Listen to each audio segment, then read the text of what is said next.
తెలంగాణలో ఉప ఎన్నిక పోరు ముగిసింది. ఇంకా మిగిలింది స్థానిక సంస్థల సమరమే. ప్రస్తుతం న్యాయపరంగా ఉన్న సవాళ్లతో స్థానిక ఎన్నికల నిర్వహణపై కేబినెట్ చర్చించి నిర్ణయం తీసుకునే అవకాశం ఉంది. మరి ఇవాళ జరిగే కేబినెట్ భేటీలో రేవంత్ సర్కార్ ఎటువంటి నిర్ణయాలు తీసుకోనుంది? స్థానిక సంస్థల ఎన్నికలపై ఏ వ్యూహాలతో ముందుకు పోనుంది? Watch the story.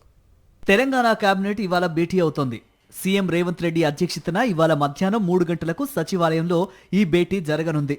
పాలనాపరమైన నిర్ణయాలతో పాటు రాజకీయ నిర్ణయాలు మంత్రివర్గ సమావేశంలో తీసుకునే అవకాశం ఉంది. ప్రధానంగా స్థానిక సంస్థల ఎన్నికలపై రాష్ట్ర కేబినెట్ ఒక నిర్ణయం తీసుకోవచ్చని చెబుతున్నారు. స్థానిక సంస్థల్లో 42% బీసీ రిజర్వేషన్ల అమలుపై న్యాయపరంగా ఉన్న సవాళ్లపై చర్చించి ఏ విధంగా ముందుకు వెళ్లాలి అన్న అంశంపై కేబినెట్ డిసైడ్ చేయనుంది. ఒకవేళ న్యాయపరంగా చిక్కులు వీడకపోతే పార్టీ పరంగా రిజర్వేషన్లు అమలు చేసి స్థానిక ఎన్నికలకు వెళ్లాలని కాంగ్రెస్ పార్టీలోని పలువురు నేతలు కోరుతున్నారు. గిగ్ వర్కర్ల పాలసీకి మంత్రివర్గ సమావేశంలో ఆమోదం తెలిపే ఛాన్స్ కూడా ఉంది.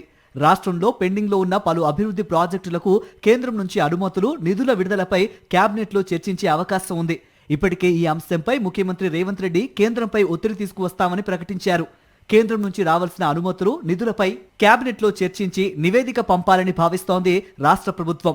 వచ్చే పార్లమెంటు సమావేశాలలో ఈ అంశాలు ప్రస్తావించాలని ఎంపీలను కోరనుంది రేవంత్ సర్కార్. డిసెంబర్లో తెలంగాణ రైజింగ్ సదస్సును ప్రతిష్టాత్మకంగా నిర్వహించాలనుకుంటోంది రాష్ట్ర ప్రభుత్వం. కేబినెట్ లో సదస్సు నిర్వహణపై చర్చించి పలు నిర్ణయాలు తీసుకునే అవకాశం ఉంది. జూబ్లీహిల్స్ ఉప ఎన్నికలో గెలిచి జోరు మీద ఉన్న కాంగ్రెస్ సర్కార్ స్థానిక సంస్థల ఎన్నికల్లోనూ ఇదే జోరు కొనసాగించాలని కోరుకుంటోంది. మరి విజయానికి బాటలు వేసేలా కేబినెట్ ఎటువంటి నిర్ణయాలు తీసుకుంటుందో వేచి చూడాలి.